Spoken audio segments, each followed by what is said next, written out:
준서가 생물학적으로 당신 아이가 아닙니다. 차분한 목소리였다. 감정 하나 섞이지 않은 병원의 임상적인 톤. 하지만 그 한마디가 내 인생 전체를 무너뜨렸다. 전화기 너머 그녀의 말은 너무 담담했기에 더 잔혹하게 느껴졌다. 나는 그날 이후 내가 누구였는지도 잊어버렸다. 사람은 어떤 진실 앞에서 완전히 무너진다. 내가 들은 그 말도 마찬가지였다. 그저 평범한 하루였다면 좋았을 것이다. 하지만 그날은 달랐다. 어쩌면 모든 퍼즐 조각이 맞춰지는 순간이었는지도 모른다. 사랑하는 사람과 결혼을 앞두고 5년을 함께했고 서로를 가장 잘 안다고 믿었고 아이까지 함께 키우며 만든 시간들이 모두 거짓이라는 말 앞에 무너진다. 친구의 한마디 그저 넘겼다면 지금도 속고 살았을까? 혹은 모른 척하고 결혼했을까? 그랬다면 더 나았을까? 하지만 선택은 끝났다. 그녀는 이미 선을 넘었다. 그리고 나는 그 선 너머에 있는 진실을 보았다. 그녀의 눈물은 진짜였을까? 내가 몰랐던 그녀는 언제부터 나와 같은 시간을 살지 않았던 걸까? 이야기는 2심에서 시작되었다. 그리고 곧 돌이킬 수 없는 진실을 마주하게 된다. 이제 당신이 확인할 차례다. 사랑이라는 이름 아래 숨겨진 가장 날카로운 배신의 칼날을. 결말은 여러분의 예상을 완전히 뒤엎을지도 모릅니다. 여러분의 생각은 어떠셨나요? 댓글로 꼭 남겨주세요. 구독과 좋아요도 잊지 마시고 방탐정의 이중 파일과 함께 더 놀랍고 흥미로운 이야기 속으로 떠나봐요. 서울 북쪽 삼청동 오래된 골목에 자리한 아파트. 그날따라 퇴근이 빨랐고 저녁 무렵 그녀에게 무언가를 전하려고 오피스텔 문을 열었다. 그 안에서 내가 본 건 지금도 눈을 감으면 생생히 떠오른다. 나는 그냥 조용히 끝내려고 했어. 그녀는 그런 말을 남기고 나와 눈을 마주치지도 못했다. 그러나 내가 보기에 그녀는 끝내려던 게 아니었다. 오히려 한 발짝 더 깊은 배신으로 들어가던 순간에 내가 끼어든 것뿐이었다. 나는 그때 처음 알았다. 사랑이라는 단어는 때로 어떤 사람에겐 아무런 의미도 되지 않는다는 것을. 그녀는, 나의 아내는 내 첫사랑이자 20년을 함께 한 사람이었다. 고등학교 2학년 때 같은 반에서 처음 만났고 서로를 세상에서 가장 소중한 사람이라 여겼다. 결혼하고 두 아들과 쌍둥이 딸을 낳았으며 나는 그녀만을 바라보며 살아왔다. 그녀는 언제나 똑똑했고 따뜻했으며 남동생의 힘든 시절에도 손을 내밀 줄 아는 사람이었다. 그런 그녀가 왜 그런 선택을 했는지 나는 아직도 명확히 말할 수 없다. 하지만 하나는 분명하다. 그녀는 이미 오래전부터 나를 남편이 아닌 배경으로 여기고 있었다는 것.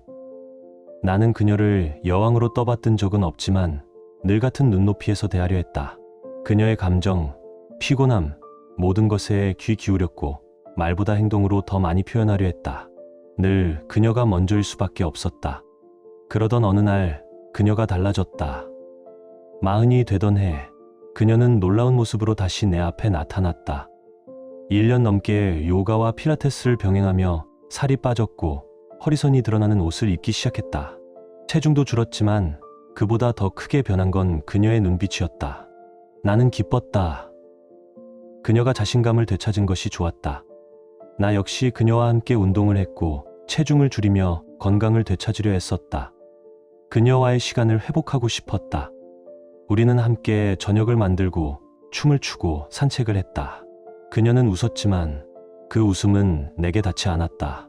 마치 연기를 하듯 나와 있을 때만 좋은 아내의 모습을 걸치고 있다는 느낌이 들었다. 몸은 곁에 있었지만 그녀의 마음은 내 손이 닿지 않는 곳에 있었다. 그리고 나는 그 사실을 알고 있으면서도 모른 척했다. 사랑이란 그런 것이라고 믿었기 때문이다. 아내는 세월이 흘러도 나를 여전히 욕망의 눈빛으로 바라보는 그 한 사람이라 믿고 싶었다. 나는 20해가 지나도록 매일 같은 마음으로 그녀를 보았다. 다른 남자라면 쉽게 흘릴 수도 있는 그 시선조차 나는 절박하게 붙들고 있었다. 하지만 그녀의 눈에는 더 이상 내가 없었다. 웃음은 있었지만 진심은 사라졌고 나는 그 공허함을 애써 모른 척했다. 나는 원인을 내 탓으로 돌렸다. 중년이 되면 누구나 겪는 자연스러운 변화라고, 혹은 내가 무심했기 때문이라고. 상담을 받자고 해도 그녀는 고개를 저었다. 나는 끝내는 참고 견뎠지만 돌아보면 이미 그때부터 모든 것이 기울기 시작했던 것이다. 그리고 어느 날 이상한 기류가 흘렀다. 회사에서 만난 외부 컨설턴트, 젊고 말솜씨 좋은 남자가 내 아내 곁에 그림자처럼 붙어 있었다.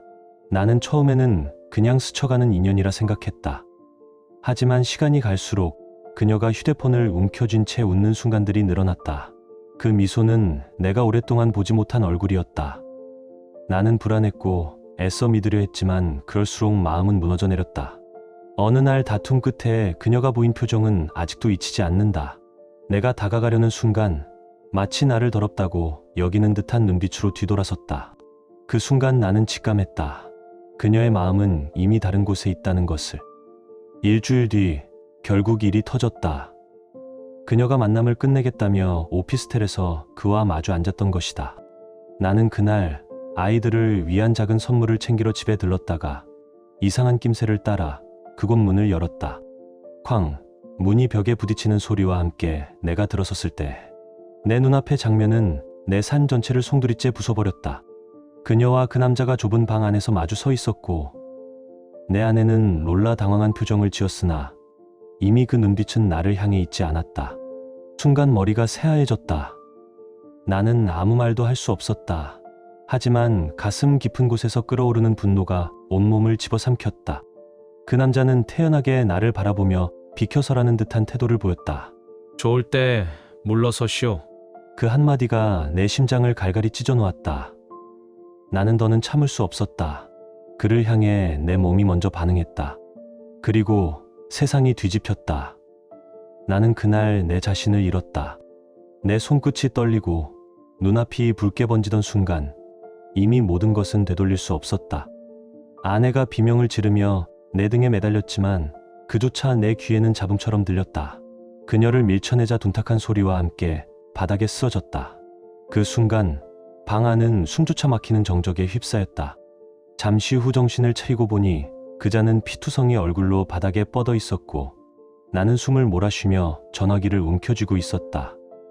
내 손은 경찰청 번호를 누르고 있었고 통화음은 차갑게 방 안에 울렸다. 나는 더는 도망칠 수도 숨을 수도 없었다. 제가 신고합니다. 내 목소리는 떨렸고 그러나 분명했다. 문 두드리는 소리가 요란하게 울리고 곧 경찰과 구급대원이 들이닥쳤다. 나는 천천히 전화기를 내려놓고 무릎을 꿇었다. 양손을 머리 뒤로 올린 채 쇠사슬 같은 수갑이 내 손목을 감쌌다. 그제야 심장이 다시 뛰는 것을 느꼈다.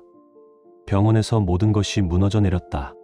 아버지는 내 눈을 마주치지 않은 채 차가운 침묵으로 고개를 저었다.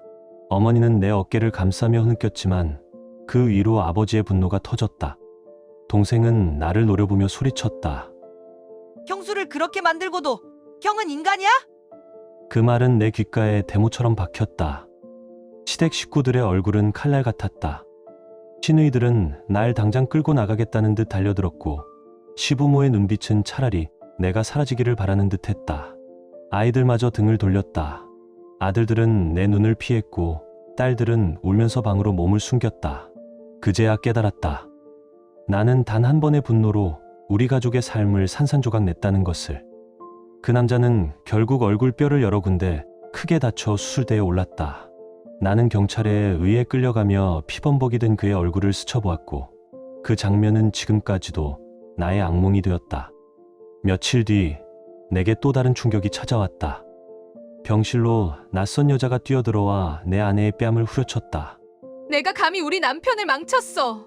그녀는 내 연남의 아내였다. 나는 그제야 알았다. 그자가 이미 가정을 가진 유부남이었다는 사실을. 순간 숨이 막히고 피가 거꾸로 솟는 듯 했다. 아내는 고개를 푹 숙였고 나는 말 한마디조차 나오지 않았다. 재판은 차갑게 이어졌다. 나는 수의 차림으로 법정에 앉아 아내의 시선을 단 한 번도 바라보지 않았다. 그녀가 말하는 순간마다 내 속에서는 분노와 슬픔이 교차했지만 표정 하나 바꾸지 않았다. 세상 모두가 아내의 배신을 알게 되었고 나는 그 더러운 진실을 증언으로 다시 확인해야 했다. 재판장은 내게 물었다. 당신은 왜 그렇게 폭발했습니까? 나는 조용히 대답했다. 그날 저는 아이들을 위한 선물을 가지러 잠시 집에 들렀습니다. 주말에 아내와 함께 여행을 가려고 깜짝 이벤트를 준비했거든요. 하지만 제가 마주한 건 그 남자의 명령이었습니다. 비켜라. 그 순간 저는 사람이 아니었습니다. 법정안은 고요해졌고 곧 이어 녹취록이 재생되었다. 내 목소리, 교환원에게 울먹이며 상황을 설명하던 그 떨림이 생생히 흘러나왔다. 스스로 신고한 사실이었지만 그 고통스러운 목소리는 내 영혼까지 찢어놓았다. 검찰이 내연남의 상태를 증거로 내밀었을 때 사진 속 처참한 얼굴이 모니터에 드러났다. 나는 고개를 들 수 없었다. 그 잔혹한 흔적은 내 손에서 비롯된 것이었으니 결국 그 책임은 나에게 돌아오는 것이었다. 재판은 냉정했다. 검사는 내 주먹이 남자의 안화와 광대뼈, 턱뼈까지 부숴놓았다고 읽어내려갔다. 의사들은 다시 맞출 수 없을 만큼 잘게 부서진 뼈 조각들을 증언했고 나는 아무 말도 하지 않았다. 나는 내 손으로 그를 무너뜨렸지만 사실 그 순간 내 가정까지 산산이 깨부순 것이었다. 판사는 나에게 4년 6개월의 실형을 선고했다. 자수한 점, 전과가 없었던 점이 감안되었지만 형량은 결코 가렵지 않았다. 법정에 울음이 터졌고 아들들은 판사를 향해 항의하며 주먹을 불끈 쥐었다. 딸들은 흐느꼈고 장모의 통곡이 공기마저 짓눌렀다. 그 소리가 지금도 귓가를 때린다. 그 이후 모든 것이 무너졌다. 아내는 내연남의 아내에게 위자료 소송을 당했고 곧바로 이혼 서류에 도장을 찍었다. 큰아들은 집을 나갔고 둘째는 방 안에 틀어박혀 세상과 스스로 담을 쌓았다. 쌍둥이 딸들은 어머니를 향해 맹렬히 반항했다. 이마트에서 장을 보던 중 전처는 신우이에게 머리채를 잡혀 끌려 나왔고 시어머니는 차갑게 침을 뱉었다. 그녀는 사과조차 받아들여지지 못했다. 친정마저도 등을 돌렸다. 아버지는 끝내 입을 열지 않았고 동생은 그녀를 없는 사람처럼 대했다. 오직 어머니만이 딸을 감싸려 했지만 그 때문에 부모 사이마저 갈라섰다. 평생 함께하던 친구들까지도 갈라져 누구는 그녀를 비난했고 누구는 침묵으로 등을 돌렸다. 그녀는 그제야 알았다. 세상 어디에도 설 자리가 없다는 것을. 직장 역시 사라졌다. 회계법인은 그녀와 관련된 소문으로 흔들렸고 업계에서 그녀 이름은 금기처럼 퍼졌다. 결국 이름 없는 유통업체로 흘러들어가 임시직으로 일해야 했다. 한때 안정적이었던 삶은 흔적조차 남지 않았고 집마저 저당 잡힐 뻔했다. 밤이면 혼자 샤워기에 기대 울었다고 한다. 하지만 그 눈물이 누구를 위한 것인지 나는 알 수 없었다. 죄책감 때문인지 아니면 버려진 자신이 초라해서였는지 아이들은 철저히 침묵했다. 저녁상을 차려도 각자 음식을 챙겨 방으로 들어갔고 눈길조차 주지 않았다. 그녀는 무릎 꿇고 애원했지만 아이들은 한마디도 하지 않았다. 그 침묵이야말로 가장 무거운 형벌이었다. 동생의 결혼식에서도 그녀는 초대받지 못했다. 아이들은 참석했으나 그녀는 혼자 집에 남아 있었다. 편지를 써서 나에게 보내려 했지만 모두 반송되었다. 면회 신청은 번번이 거부되었다. 그녀는 결국 상담 치료를 받기 시작했으나 상담사는 냉정히 말했다. 당신은 남편을 당연하게 여겼습니다. 친구보다도 못한 존재로 취급했죠. 그 말은 잔인했지만 사실이었다. 나는 끝까지 아내를 사랑했지만 그녀는 끝내 그 사랑을 배반했다. 그날 그녀의 남동생이 예고 없이 교도소에 나타났다. 묵직한 발걸음으로 면회실에 들어선 그는 말없이 앉아있다가 갑자기 나를 향해 소리쳤다. 형, 지금 의무실에 계세요. 동료 수감자한테 당할 뻔하다가 저항하다 찔리셨대요. 나는 순간 말을 잃었다. 피가 거꾸로 솟았다. 그 말이 의미하는 게 무엇인지 너무도 잘 알고 있었기에 그 남자는 내가 만든 비극 안에서 또 한 번 피를 흘리고 있었다. 이게 다 너 때문이야. 그 말만 남기고 남동생은 등을 돌렸다. 나는 꼼짝도 하지 못한 채 면회실에 멍하니 앉아 있었다. 며칠 밤을 울었다. 그 말이 틀리지 않았기 때문이다. 그가 그렇게 망가진 건 결국 나 때문이었다. 그 후 나는 수년간 그와 대화하려고 했다. 편지를 보내고 면회를 신청하고 용서를 구했다. 하지만 모든 시도는 실패로 끝났고 편지는 단 한 번도 돌아오지 않았다. 아이들만이 그와 연락을 이어갔다. 나는 그가 남동생이 근무하는 보호병동 안 독방에서 지낸다는 소문을 듣게 되었다. 아무도 확실히 말해주지 않았지만 아이들의 얼굴에서 모든 걸 알 수 있었다. 세월이 흘렀고 큰아들은 내가 다녔던 대학에 입학했다. 전공까지 똑같이 따라간 걸 보며 한없이 기뻤지만 그는 나와 단 한 번도 통화하지 않았다. 명절에도 집에 오지 않고 시댁으로만 갔다. 둘째도 형을 따라 같은 학교로 갔지만 나를 피하는 건 똑같았다. 쌍둥이 딸들은 나에게 차갑게 굴었지만 아버지를 만나고 오는 날이면 얼굴이 밝았다. 나는 그때마다 뒤돌아 눈물을 삼켰다. 아이들이 지나치게 반항할 땐 외삼촌이 나서서 훈육했다. 그와 남동생은 여전히 가깝고 나와 남동생 사이엔 여전히 말 한마디 없다. 조카가 태어났다는 소식을 듣고 찾아갔지만 문 앞에서 돌아가 달라는 말만 들었다. 어머니만이 나를 챙겨주었고 가끔 아이들 근황을 전해주셨다. 하지만 아버지는 단 한마디도 내게 하지 않으셨다. 그러던 올해 5월 아이들이 갑자기 밝아졌다. 웃고 농담하고 집에 자주 들렀다. 나는 그 변화가 내가 조금씩 회복되고 있어서라 믿었다. 아이들과 나누는 짧은 대화들, 저녁 식사 한 끼, 그것만으로도 숨이 트였다. 나는 이 기적이 시작됐다고 생각했다. 그런데 8월 말 쌍둥이의 생일을 앞두고 나는 다시 무너졌다. 파티를 준비하자 딸아이가 조심스럽게 말했다. 다른 날 하면 안 돼요? 아빠가 우리 생일 파티 해주시기로 했어요. 엄마는 그 자리에 안 왔으면 좋겠어요. 순간 숨이 막혔다. 아빠가 언제 나왔는데? 4월 말에 모범수로 나왔어요. 엄마만 몰랐어요. 모든 게 설명됐다. 아이들이 왜 집에 자주 오고 왜 그렇게 웃었는지. 치유된 게 아니었다. 아이들은 아빠를 되찾은 것뿐이었다. 나는 그가 머무는 곳을 물었고 아이들은 남동생 집이라 말했다. 나는 편지 뭉치를 들고 그곳을 찾았다. 문틈 사이로 그가 보였다. 작은 실루엣, 고개를 돌린 그의 목선.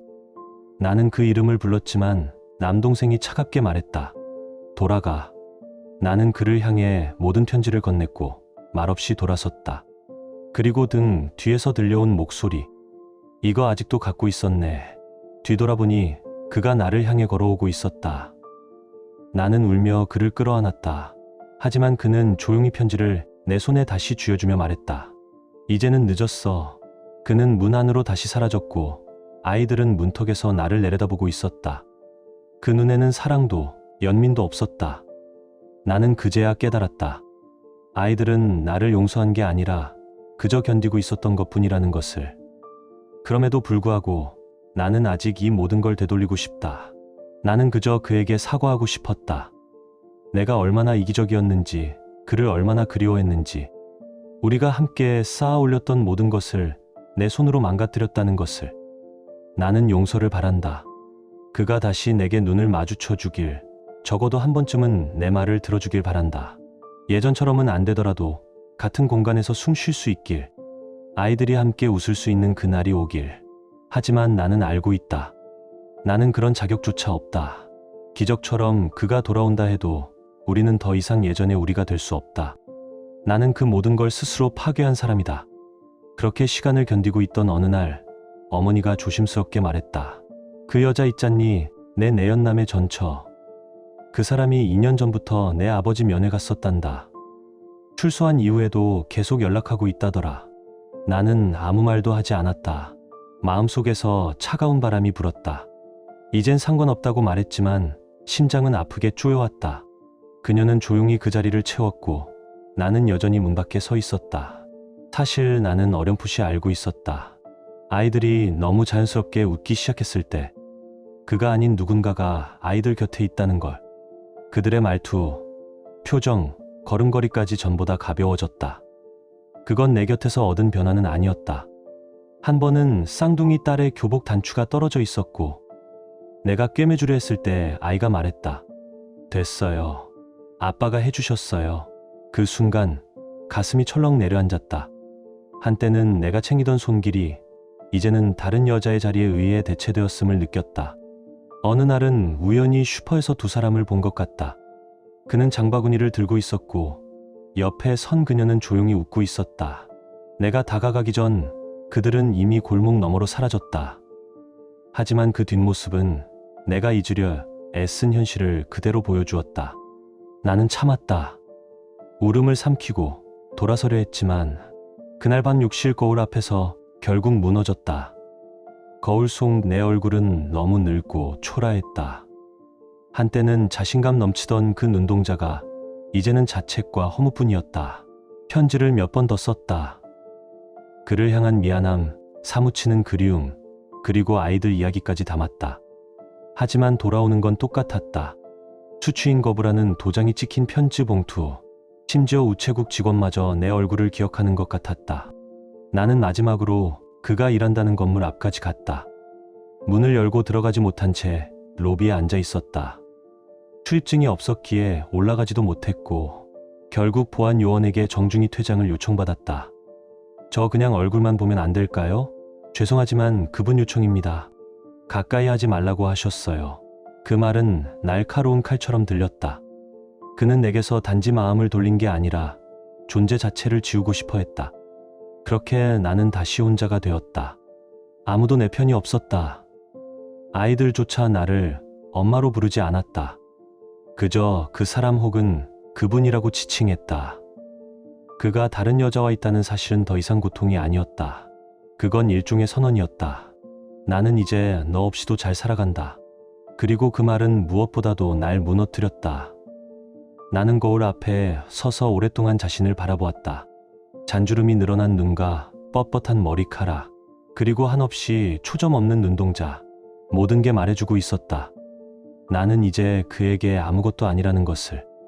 어떤 밤은 너무 조용해서 무서웠다. 창밖에서 불어오는 바람 소리조차 누군가의 한숨처럼 느껴졌다. 그럴 땐 혼잣말을 했다. 괜찮아. 너는 아직 살아있어. 하지만 아무리 다짐해도 나는 점점 과거의 그림자로 사라지고 있었다.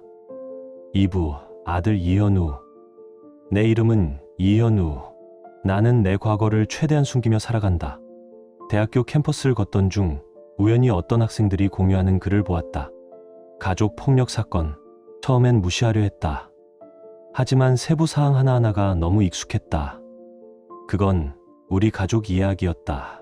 머릿속이 하얘졌다. 심장이 쿵 하고 떨어졌고 손끝이 떨렸다. 어머니에게 따져 묻자 감정적으로 반응하며 나를 원망했다. 나는 분노했고 그녀와 언성을 높였다. 아버지를 찾아가 이 사실을 털어놓았을 때 아버지는 조용히 말했다. 너무 분노하지 마라. 설령 내 어머니가 어떤 선택을 했든 그녀는 여전히 너의 어머니다. 존중은 잃지 말아야 한다. 그 말은 더 아팠다. 그런 아버지이기에 더 슬펐다. 아버지는 늘 힘든 삶을 살아오셨다.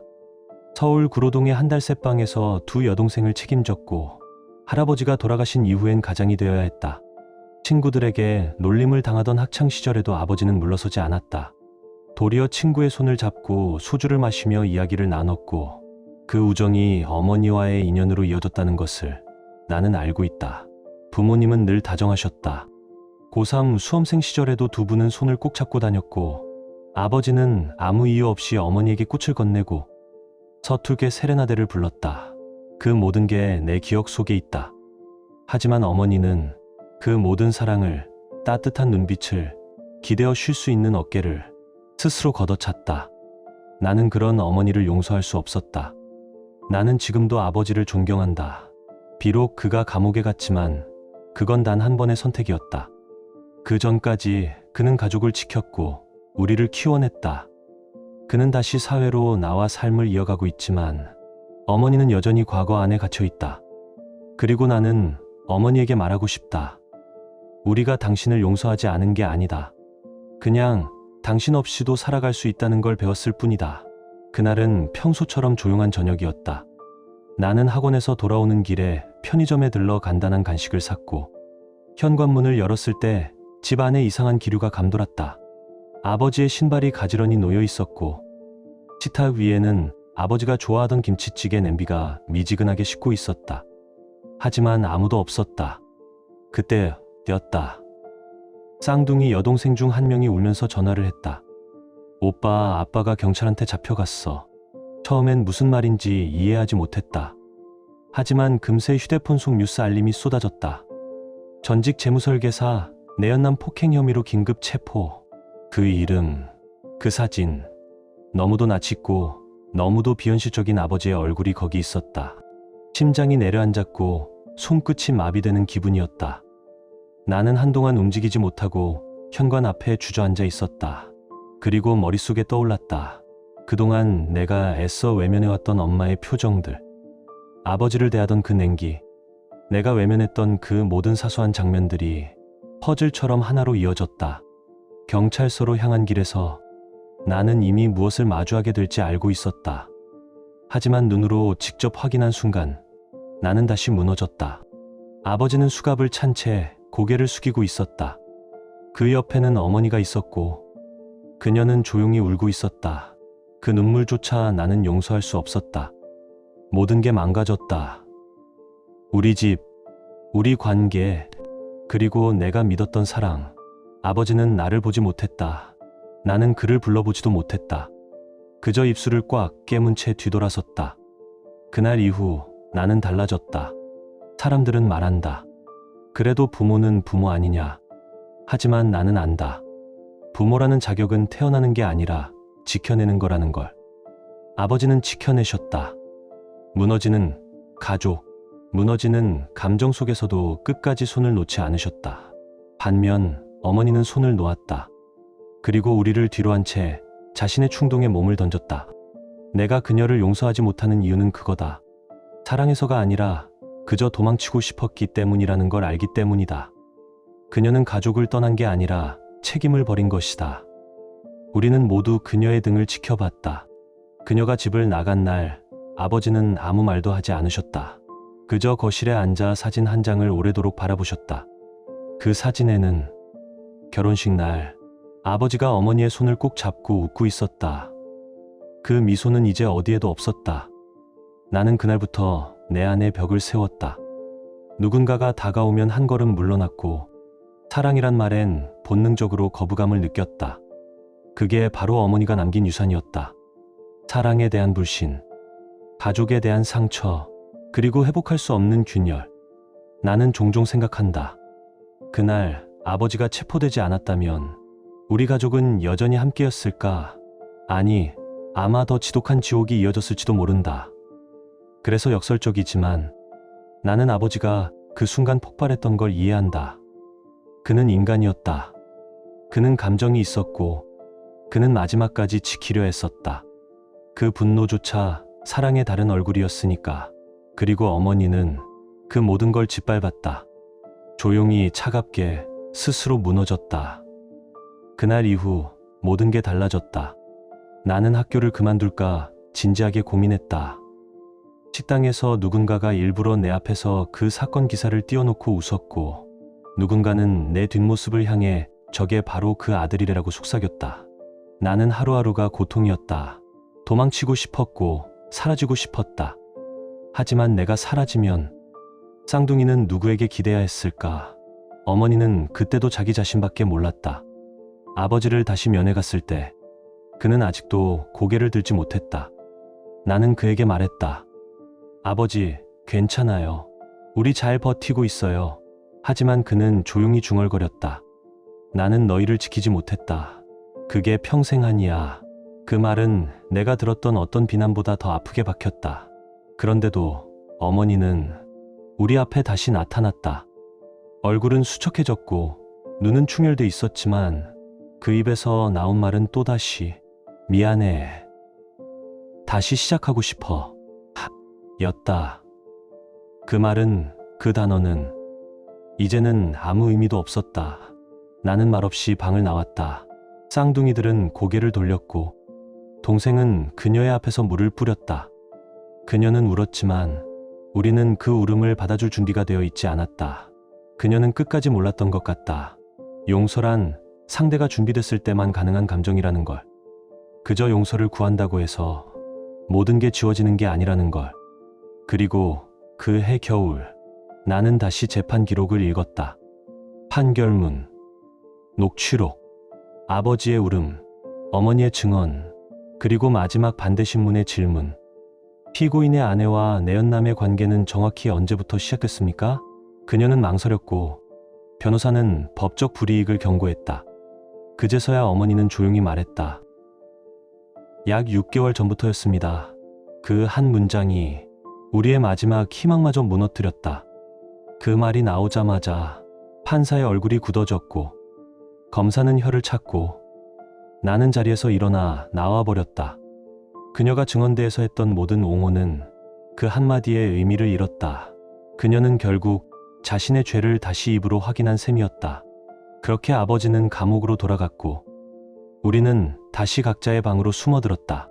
쌍둥이 중 한 명은 잠 못 이루는 밤마다 창밖을 멍하니 바라보았고 다른 한 명은 불면증 약 없이는 생활이 어려웠다. 나는 입술을 깨물며 견뎠고 동생은 냉장고 안 소주병 숫자만 늘려갔다.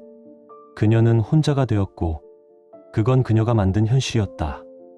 누구도 그녀를 고립시키지 않았다. 그녀 스스로 가장 먼저 우리를 등졌기 때문이다. 그리고 그게 우리가 끝내 그녀를 용서하지 못하는 진짜 이유다.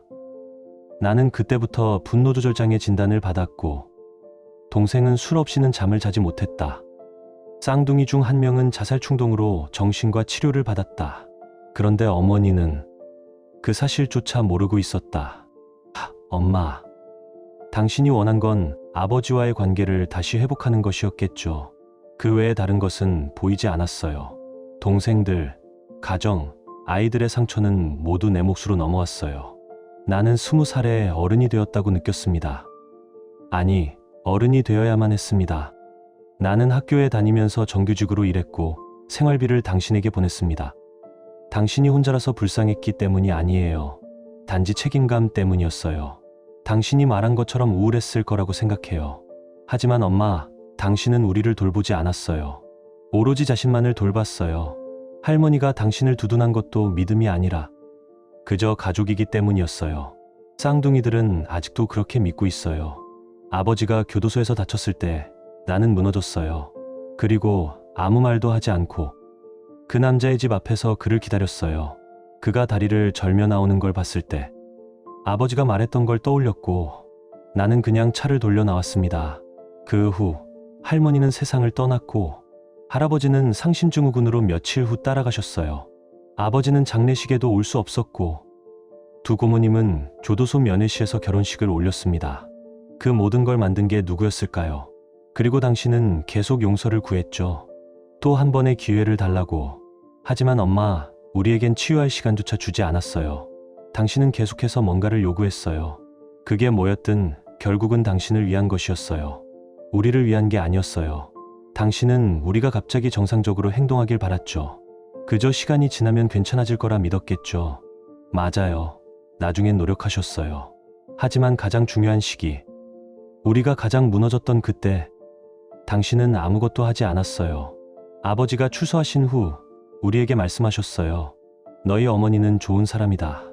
말은 해봐야지. 그래서 우리는 노력했어요. 당신도 그 순간만큼은 행복했을 거예요. 하지만 그건 일시적이었어요. 나는 당신을 증오하지 않았던 시절이 어떤 느낌이었는지 떠올렸어요. 아버지는 처음엔 일자리를 구하기 어려워하셨지만 끝내 그를 알아보는 사람이 손을 내밀어 주셨어요. 다시 시작하신 거예요. 우리와 함께. 그런데 쌍둥이들이 당신에게 그런 말을 할 줄은 몰랐어요. 그건 아버지의 부탁 때문이었어요. 그는 당신이 출소한 걸 모르게 하고 싶어 했어요. 하지만 당신은 나타났고 아버지는 무너졌어요. 그날 밤 아버지는 내게 말했어요. 그녀를 보는 것만으로도 구역질이 났다.